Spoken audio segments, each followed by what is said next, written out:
vocês deram, não é? Nós vamos falar sobre deixar as máscaras caírem, deixar cair as máscaras. E eu pensei em olhar para alguns exemplos bíblicos, porque a Bíblia por si só já nos fornece os exemplos suficientes que nos ajudam, no contexto em que ela foi escrita há tanto tempo, nos ajudam a avaliar muito bem a nossa vida hoje e a perceber áreas que precisam ser modificadas, transformadas, e mais do que isso, a Bíblia nos alerta para que não entremos em caminhos que vão mais tarde trazer agonia para o nosso coração, angústia para a nossa alma, e ela também nos orienta dentro de um caminho que é correto. Então, eu vou começar hoje batendo um papo com vocês sobre deixar as máscaras caírem no enfrentamento do passado, ok? Então eu vou mexer um pouco com vocês aqui em algumas áreas, em algumas questões. Peço licença para você, para entrar dentro do seu coração, mas de uma coisa eu tenho certeza absoluta: Deus não trouxe ninguém aqui à toa hoje. Ou trouxe? Você está aqui por acaso? Você acha que você veio aqui só porque você falou assim, eu vou para esse acampamento? Você acha que foi só por isso? Não foi. Não foi. Muito antes de você chegar aqui, o Espírito Santo de Deus já havia providenciado esse momento para que o seu coração fosse confrontado pela palavra dele. Então, se você tiver cinto de segurança, amarra aí, porque Deus vai chacoalhar você hoje. Você acredita nisso? Amém. Você quer isso? Amém. Quer? Com certeza? Muito bem. Gênesis 32, verso 27. O texto diz assim: então disse-lhe. Qual é a pergunta que ele fez? Qual é o teu nome? Qual é o teu nome? Eu vou fazer essa pergunta e você responde com o seu nome, tá bom? 1, 2, 3. Qual é o teu nome? Não, foi fraco, foi fraco. Vocês estão parecendo paulista. Vamos lá. Qual é o teu nome? Isso. O que há de tão intrigante nessa pergunta? Qual é o teu nome? O que há de tão intrigante nela? O que há de intrigante nela é que essa passagem bíblica fala sobre imagem e identidade. Há uma diferença entre imagem e identidade. Imagem é aquilo que você reflete pelo lado de fora. É o seu estereótipo. É aquilo com o qual você acha que você se identifica. Mas não é a sua identidade. Há uma diferença muito grande entre essas duas palavrinhas. Porque a imagem reflete apenas o lado visual, enquanto a identidade é a construção do seu pensamento, do seu coração, que define aquilo que você é em essência, aquilo que você realmente é por dentro. E o que você faz, ou o que você pensa, será que isso reflete o que você é por fora. O que você é por fora reflete de fato o que está dentro de você. E uma das grandes conquistas de um jovem, que vai ajudá-lo a enfrentar os desafios dessa vida, é uma construção adequada da sua imagem pessoal e da sua identidade pessoal. E a identidade pessoal deriva de 3 atitudes. Guarde aí. Primeiro, o que nós chamamos de atitudes ideológicas. A atitude ideológica é o pensamento próprio. Não é o pensamento de outro que você reproduz. Ou as palavras do outro que você reproduz como se você fosse um papagaio. O pensamento próprio é algo que você, por uma análise pessoal, por uma análise bem detalhada dos fatos que cercam a sua vida, definiu. E definiu como valores. Nós chamamos isso no aprendizado de cognitivo. Segundo, as atitudes ocupacionais, que tem a ver com a sua capacidade profissional e a sua capacidade de aprendizado ou de educação. as atitudes ocupacionais. Nós chamamos de nosso lado motor. O terceiro são as atitudes relacionais. A maneira como nós construímos os relacionamentos, ou o que no aprendizado é chamado de afetivo, ideológico, motor e afetivo. 3 áreas que você precisa definir bem nessa fase de vida que você está e entender o que está acontecendo, qual é o rumo da sua vida, porque esse momento que vocês estão vivendo agora, aqui da casa dos 18, 17, 18, até os 26, 27, 28 anos de idade, esse período, qualquer decisão que vocês forem tomar agora, terá uma grande relevância para o futuro de vocês. E aí, se você não amadurecer na construção da sua identidade pessoal, 3 coisas podem acontecer. Primeiro, você se torna um impulsivo não reflexivo. Sabe o que é? Aquela pessoa que, sem pensar porque faz. Antes de pensar, já fez. E às vezes fez besteira. Quem aqui já fez besteira antes de pensar? Levante a mão. Quando você pensou, você percebeu que já tinha feito. Todos nós. E uma coisa é você fazer isso ocasionalmente, aqui e ali. Outra coisa é você ter isso como estilo de vida e perceber, num dado instante da sua vida, que porque você não construiu bem a sua imagem pessoal lá atrás, você agora se tornou uma pessoa impulsiva, que faz as coisas sem pensar, que abre a boca fora de hora e que quebra a cara muitas vezes porque você não teve paciência de refletir por um momento antes de agir. Segunda coisa que pode acontecer com você se tornar um ideológico ineficiente. Sabe aquele camarada que pensa, tem uma cara de intelectual, tem um jeito de intelectual, fala como intelectual, tem um discurso que chama atenção, mas quando você espreme da vida dessa pessoa, você não tira nada. Nada. Ele pode até se destacar como um grande aluno, ele pode até chamar atenção pela maneira como ele aborda as pessoas, mas com o passar dos anos se torna uma pessoa enfadonha, cansativa. Aquilo que admirava tanto as pessoas no passado, não admira mais hoje. E aí sabe o que acontece com essa pessoa que se torna um ideológico ineficiente? Ele tem que ficar mudando de público toda hora. Porque se ele permanecer no mesmo público durante um período só, ele cansa todo mundo. Terceiro, ele pode se tornar um tecnicista frio. Que é um cara que é um excelente profissional, ele manja muito do que faz, ele bota a mão, quando ele bota a mão a coisa realmente funciona, mas ele não tem relacionamentos profundos. Ele não sabe lidar com pessoas, ele não sabe tratar conflitos, ele não sabe dar resolução quando tensões aparecem e essas tensões envolvem relacionamentos próximos ou distantes e essa pessoa simplesmente não consegue resolver isso.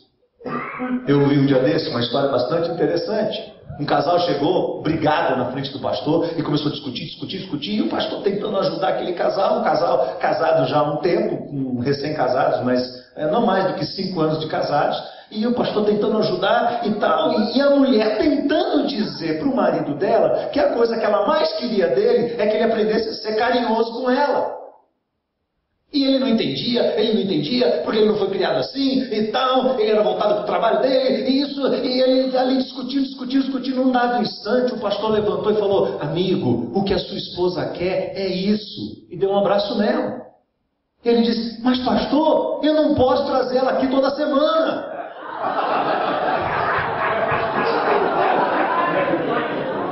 Agora imagina você, menina, moça, casada com um cara desse.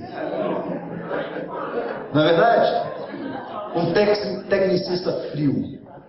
Um cara que manja demais de uma determinada área, mas que não tem habilidade para se relacionar bem com as pessoas que estão próximas ou distantes dele. Por isso é importante construir bem uma imagem.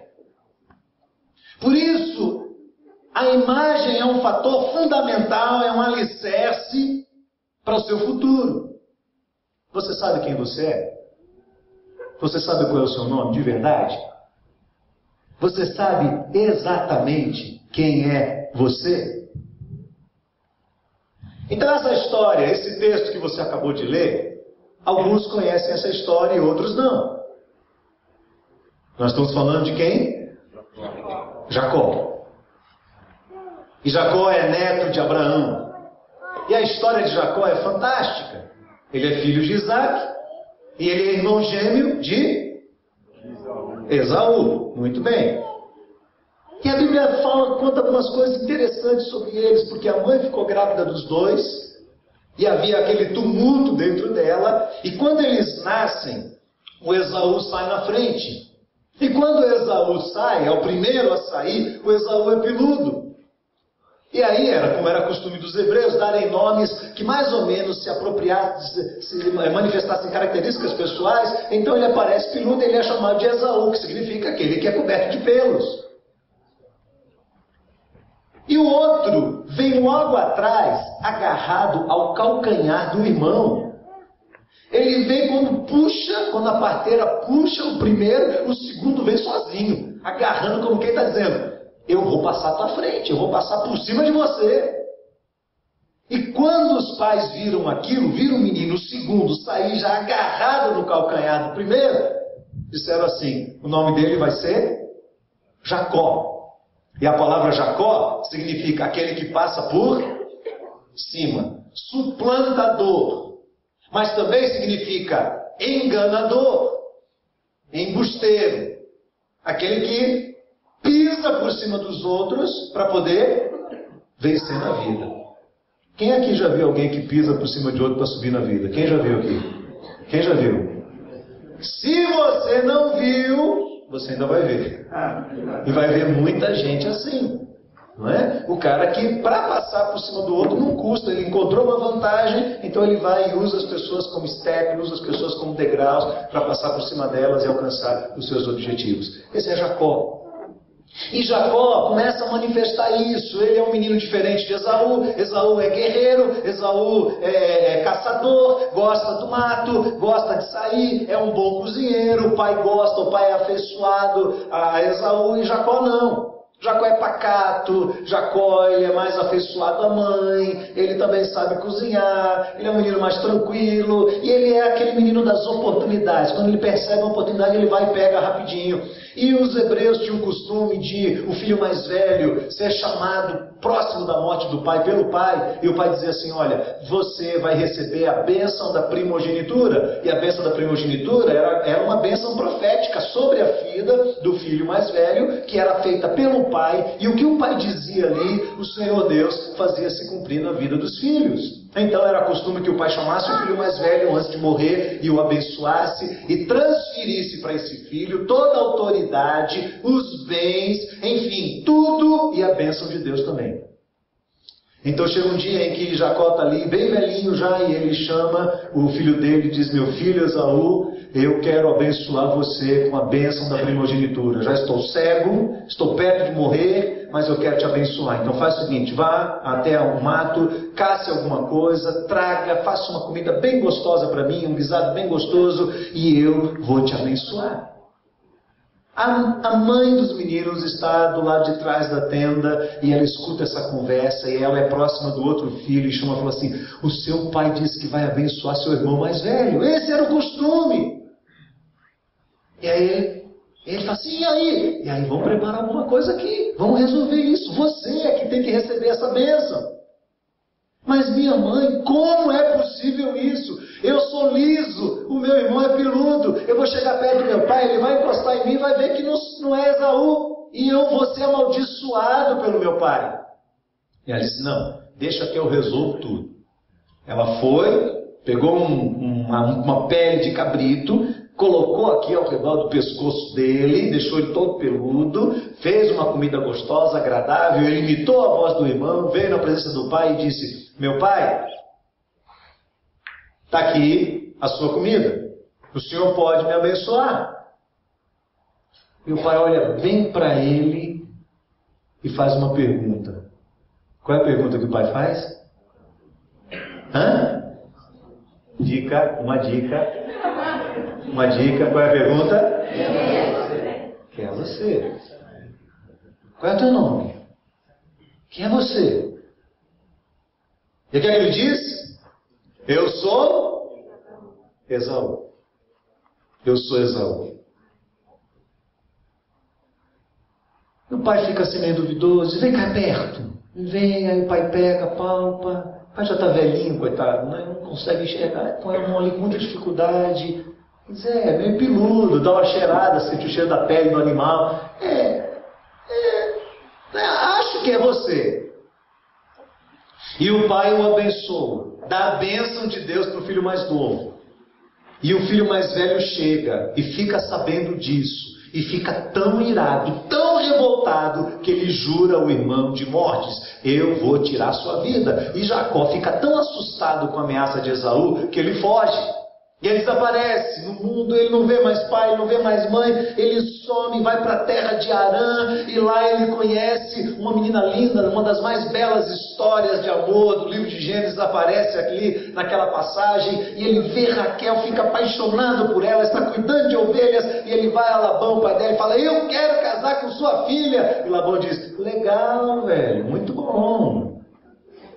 Vamos preparar aqui uma cerimônia, tudo direitinho, tal. E no momento certo, eu vou colocar na sua tenda.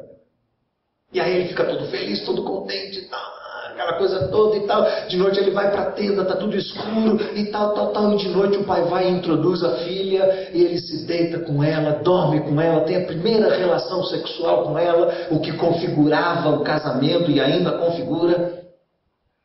E ele está ali feliz da vida, dormindo lá daquela mulher. Quando amanhece o dia, que ele olha para o rosto. Ai!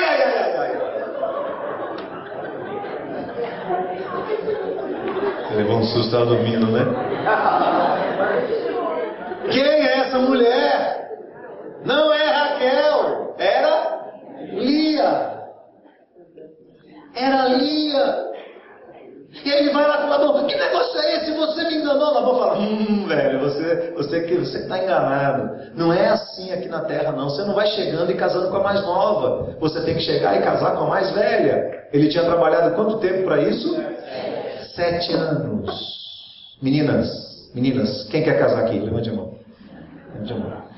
As outras não querem casar? Algumas não levantaram a mão, vocês não querem casar, não? Olha que Jesus do céu está vendo aqui. Quer casar?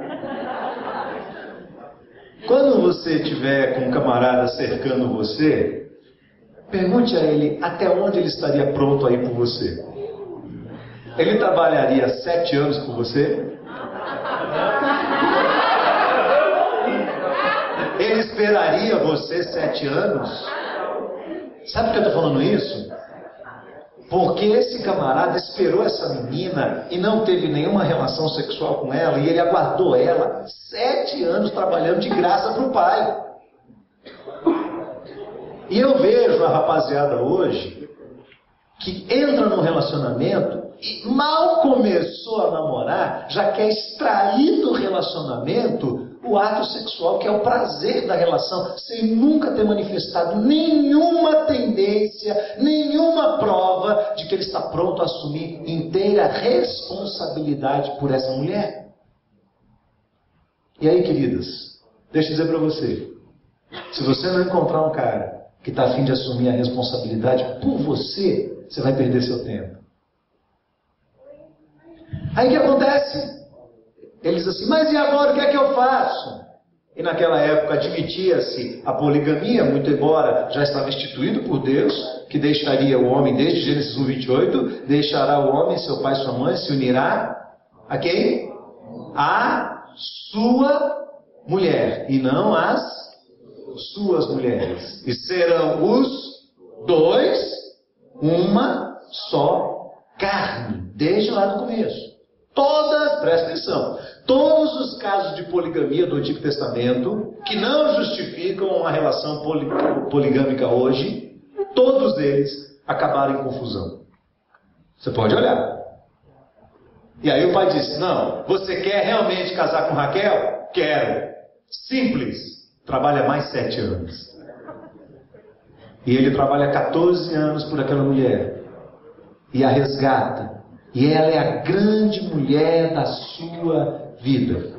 Lhe dá 2 filhos, e ele tem os outros filhos da outra mulher e das concubinas, e formam aí, você sabe, as 12 tribos de Israel, não é verdade? E ele vai, ele descobriu uma forma de enganar Labão e de repartir os rebanhos, de fazer com que os rebanhos produzissem do jeito que ele queria. Então ele arma aquilo, porque o nome dele é Jacó. E Jacó significa enganador. Então ele engana o sogro, engana, fica rico, cresce, e quando está tudo bem, Labão não gosta mais dele.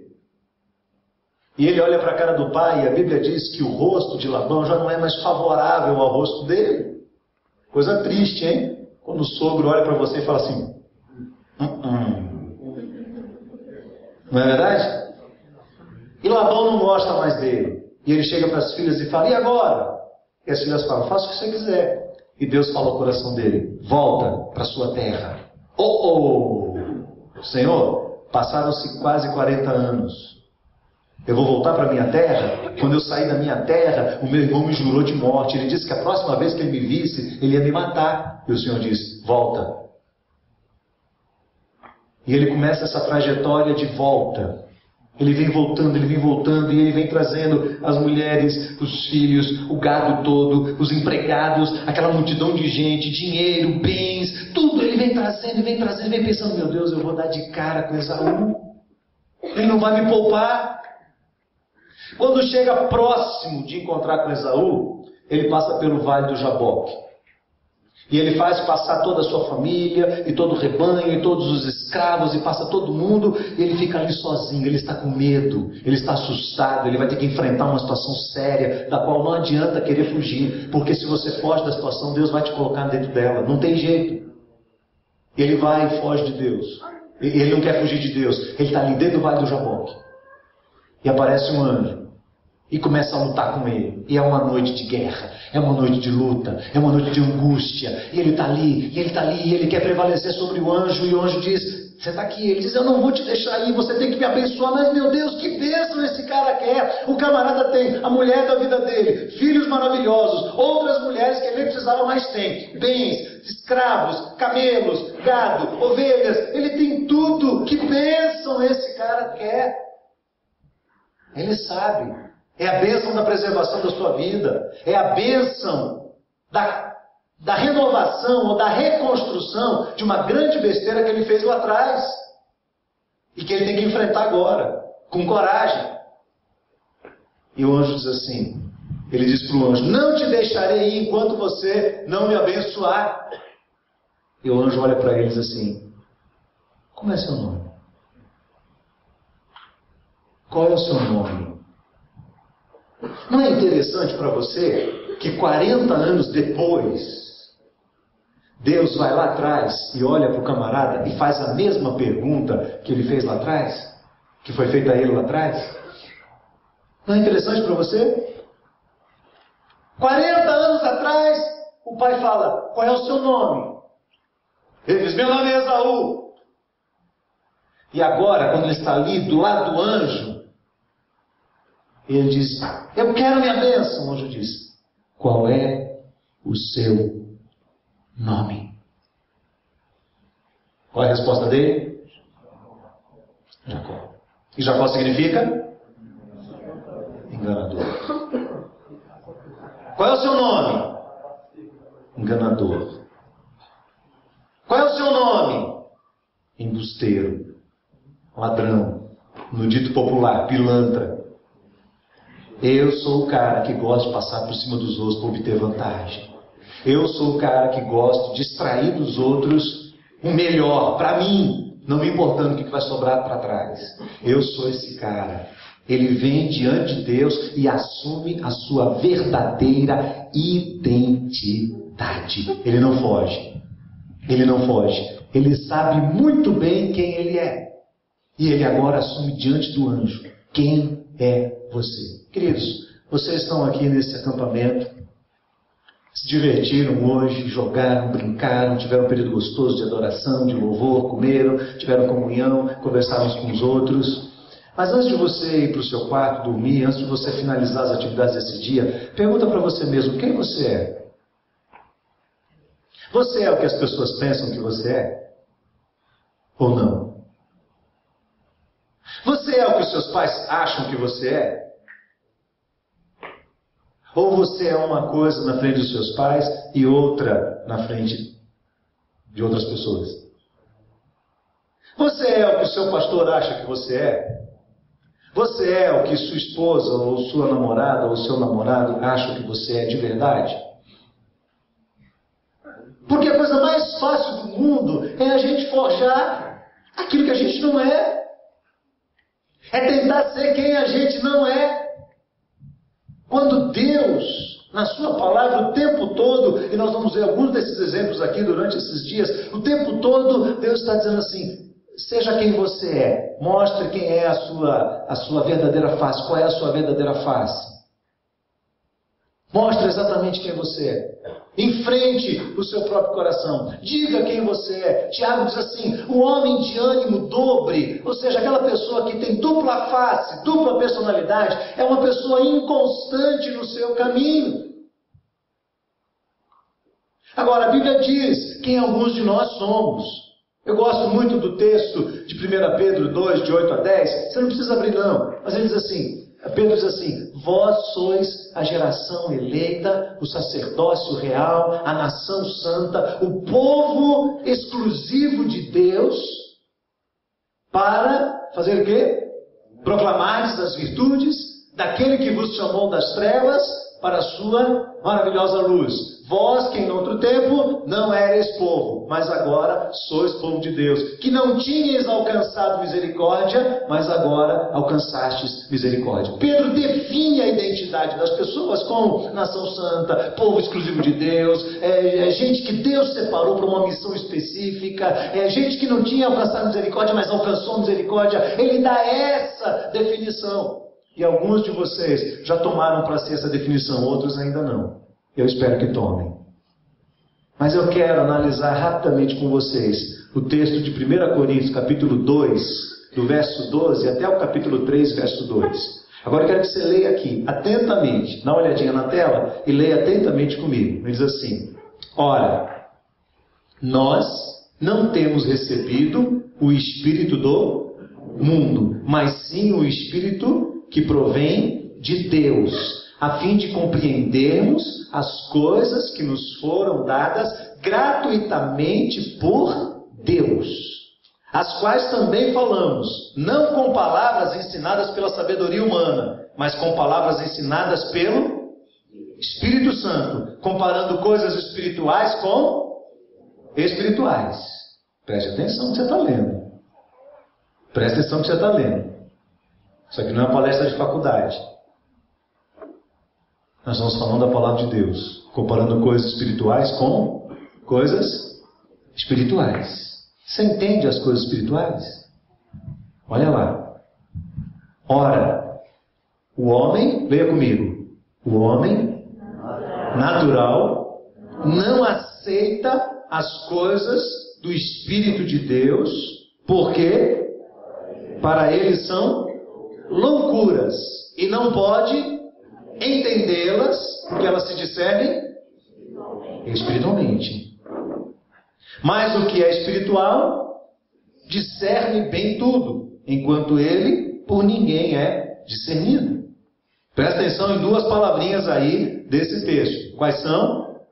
Natural e espiritual. Paulo está falando de identidade. Ele diz que algumas pessoas, independente da personalidade que tem, do jeitão de ser, ou da imagem que reflete, por que você está vestido com a roupa que você está vestido? Por que você usa os aparatos que usa? Porque você está fiado em alguém. Você não veste o que você quer. Você veste algo com o qual você se identificou. Por que ninguém aqui está de burca? Por que nenhuma das moças aqui está de burca? Aquela roupa de árabe. Por que não? Hã? Você pode até dizer assim, eu acho linda uma burca. Não é verdade? E você entrar aqui com uma burca. Se você entrar aqui com uma burca, o que é que as pessoas vão dizer? Que é isso? Uma mulher bomba. Não é? É uma mulher bomba. É terrorista, sei lá, é muçulmana. Mas você poderia gostar de usar uma burca. E se você gostar de usar uma burca, você podia dizer assim, eu uso e acabou. Ninguém tem nada a ver com isso. Mas você usa tipicamente uma roupa ou acessórios que você derivou de algum lugar. Isso é sua imagem. Mas o que você é por você mesmo? Paulo diz assim, olha, algumas pessoas, por si próprias, na identidade dessas pessoas, são o que Paulo chama de homem natural. Ou, se você preferir, a mulher natural. E esse ser humano natural, segundo Paulo, tem duas características. Primeiro, não aceita as coisas do Espírito de Deus. Passa assim, ó, em branco na cabeça. Não gera efeito. E mais, não pode, o quê? Entendê-las. Você entende as coisas de Deus? Você está entendendo o que Deus está falando ao seu coração? Você está entendendo o que Deus conversou com você nos últimos dias? Você está tendo clareza para perceber? Se você diz assim, não, nada. Então talvez aí a sua identidade você possa se caracterizar como esse ser que é natural. Esse ser que não tem conhecimento de Deus, esse ser que não tem relação com Deus, esse ser que não tem intimidade com Deus. Você nunca teve uma experiência profunda com Deus, você nunca viveu com Deus de verdade. Escute essa. Estava lá na Bahia, recebemos uma equipe daqui de São Paulo para trabalhar nas ilhas, lá no projeto de pescadores. No meio da turma que chegou, era um grupo de jovens, chegou uma menina linda, uma menina branquinha, com um rosto lindo, lindo, lindo. E ela estava com um lenço amarrado na cabeça. E desceu aquela turma toda e tal, e nós conduzimos esse pessoal para lá e tal, tranquilo, uma equipe muito jóia, papai, iam passar uma semana fazendo um projeto social lá, trabalhando com crianças carentes, tudo jóia. Aí o pessoal chegou na casa onde ia ficar hospedado, foram tomar banho, tal. Quando a menina saiu do banheiro, eu estava na sala conversando com os outros, e eu olhei para ela, eu tomei aquele choque, porque ela saiu sem o lenço, e ela tinha o corpo couro cabeludo todo queimado, todo queimado, uma cicatriz horrível, aquela queimadura bem mal feita, e aqui uma mecha com um pouco de cabelo.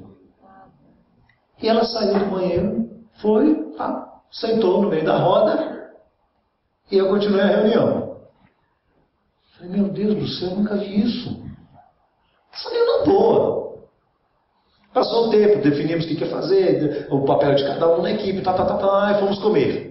E nós estamos comendo, eu estava com Cléo, e ela se aproximou, e eu olhei para ela e falei, eu vou te fazer uma pergunta inevitável. Ela falou, eu já sei qual é. Eu disse, o que foi isso? Ela falou, isso foi a minha maior experiência com Deus. Eu falei, como assim? Ela falou, eu sou filha de pastor, nasci no Evangelho, fui criada dentro da igreja. Conheço igreja de trás para frente, de frente para trás. Vivi todas as situações e experiências que você pode imaginar. E eu cheguei até os 18, 19 anos de idade com meu coração frio para Deus. Porque eu conhecia o Evangelho racionalmente, mas eu não tinha ainda passado por uma experiência tão profunda com Deus. E aí eu estava tocando minha vida, e vivendo do jeito que dá para viver. E eu saí para viajar com um grupo de amigos, e nessa viagem, o meu amigo errou uma curva, atravessou para o outro lado, capotou o carro, e o carro pegou fogo. 2 colegas morreram, 2 escaparam do carro, e ela ficou presa no carro pelo cabelo. Ela tinha um cabelão enorme, bonito, loira, menina. E ela ficou presa, o cabelo ficou preso debaixo das ferragens. E ela viu o carro pegando fogo, e o fogo se alastrando rapidamente, vindo para cima dela, e aquela angústia, aquela agonia. E ali, naquele momento tão angustiante, foi um momento crucial da vida dela, e ela gritou, Deus, é a minha experiência com o Senhor. Se o Senhor quiser me dar essa experiência, eu vou viver para a tua glória. O fogo veio, pegou no cabelo dela, e quando pegou no cabelo, ela forçou a cabeça, conseguiu arrancar, saiu ainda com o cabelo queimando, e os colegas ampararam, e ela perdeu todo o couro cabeludo. Ela andou aqueles dias na vila, sem nada na cabeça. Uma vez ou outra ela estava com um bonezinho, ou com um lenço, Mas na maioria das vezes, ela andou sem nada na cabeça. Sabe o que aconteceu com essa menina? Deixou de ser natural. Tem uma experiência verdadeira com Deus. E passou a ser uma pessoa espiritual, com discernimento, com cabeça. No íntimo, lá no fundo do coração, a máscara dela caiu. Porque ela era sempre aquela menina boazinha, criada na igreja, boa menina, que tocava, que ajudava no louvor, que trabalhou com crianças e tal. Mas ela, no coração, lá no fundo dela, ela não era aquilo. Dentro dela, ela não vivia uma experiência com Deus, ela vivia a experiência dos pais, da igreja, dos irmãos, dos amigos, mas ela não tinha uma experiência com Deus. Ela nunca teve coragem, presta atenção, ela nunca teve coragem de ir para o mundo, de beber, de se acabar na prostituição, de ficar com um aqui, com outro ali. Não, ela nunca teve coragem de fazer isso. Mas ela também nunca tinha tido uma experiência com Deus. Na sua identidade, dentro de você, você é uma pessoa natural ou espiritual? O que há dentro de você, em essência? Eu não estou falando por fora, não. O que há dentro de você, em essência? Paulo diz que o homem espiritual discerne as coisas. Ele entende, ele compreende a palavra de Deus. Aquilo toca na alma dele. Ele pode se divertir, ele pode brincar, ele pode ter amigos, ele pode ser uma pessoa feliz, sorridente. Mas há aquele momento que ele para e ele pensa, ele vive conectado com Deus, ele vive debaixo da experiência gloriosa de obedecer a Deus. É algo diferente que acontece com ele, com essa pessoa. Se Paulo parasse esse texto aí, estava bom. Mas aí vem o capítulo 3, verso 1 e 2. E Paulo diz assim: E eu, irmãos, não vos pude falar como espirituais, mas como a carnais. Uma terceira designação. O primeiro é o natural, não tenho experiência nenhuma com Deus. O outro é o espiritual, joia, aprendi de Deus e agora estou vivendo aqui de cara aberta, limpa, diante de Deus, sou o que sou para a glória de Deus. Não interessa se vão rir de mim, não interessa o que vão pensar de mim, não interessa nada que possa acontecer, eu vivo para Deus. Mas agora Paulo introduz o carnal. E ele diz que o carnal é um infantil, uma criança. Sabe aquela pessoa que não cresce nunca? É sempre criança, sempre criança, sempre criança na vida, nunca cresce. É um carnal em Cristo. Ele até conhece a verdade, mas ele vive como incrédulo. Ele tem uma vivência no meio evangélico, no meio. Ele até experimentou um dia a presença de Deus, quem sabe até um dia tomou uma decisão e foi batizado e já experimentou assim coisas extraordinárias, mas agora está vivendo uma vida assim meio largada, meio abandonada, distante. Gente, só tem 3 possibilidades para a sua identidade aqui hoje. Ou você é natural, ou é espiritual, ou é carnal. E eu quero encerrar aqui minha palavra de hoje fazendo 2 perguntinhas importantes para você. Primeira pergunta importante: quem exatamente você é? Queria que você perguntasse hoje: quem é que está por trás aí dessa pessoa? Quem é que está por trás dessa carinha bonitinha? Quem exatamente está por trás de você? Segunda pergunta importante: quais áreas do seu passado precisam ser restauradas? Porque Deus olha para Jacó e fala assim: você quer minha bênção? Você quer transformação na sua vida? Você quer reconstrução? Enfrenta o seu passado.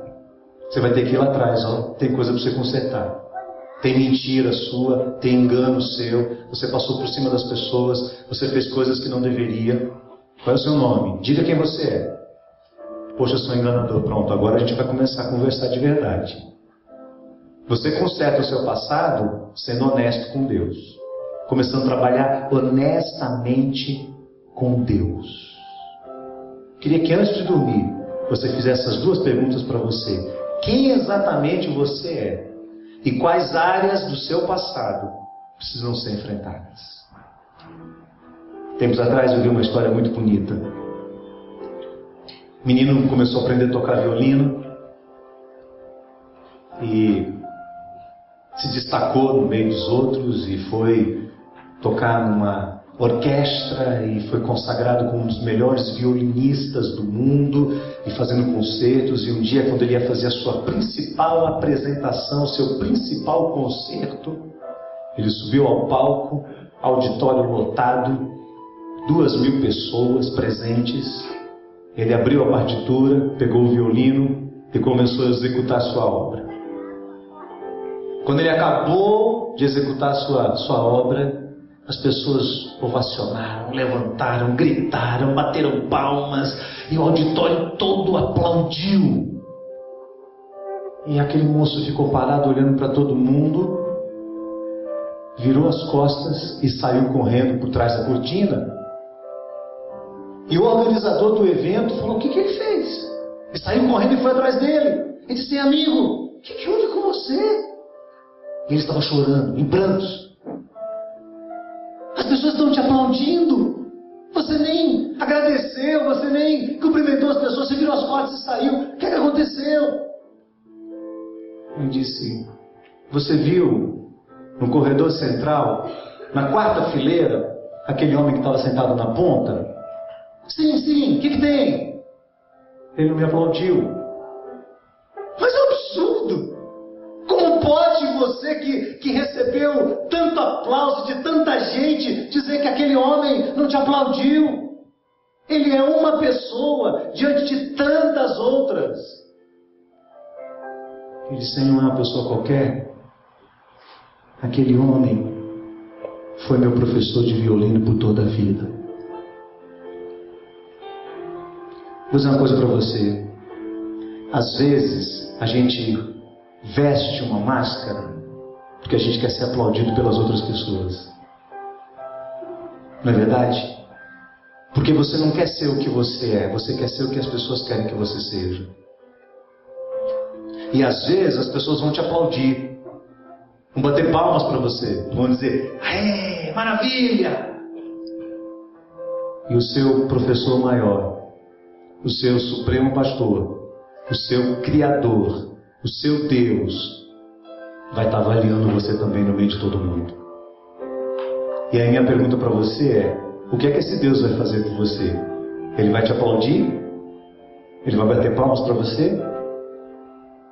Será que alguns de nós aqui estamos querendo agradar as pessoas, falar o que elas gostam, fazer o que elas fazem, vestir o que elas vestem, enfim, experimentar o que elas experimentam, porque eu vou ter amigos, e eu estou esquecendo de ser amigo de quem eu deveria e de viver para a glória dele? Baixa a cabeça um pouquinho, fecha.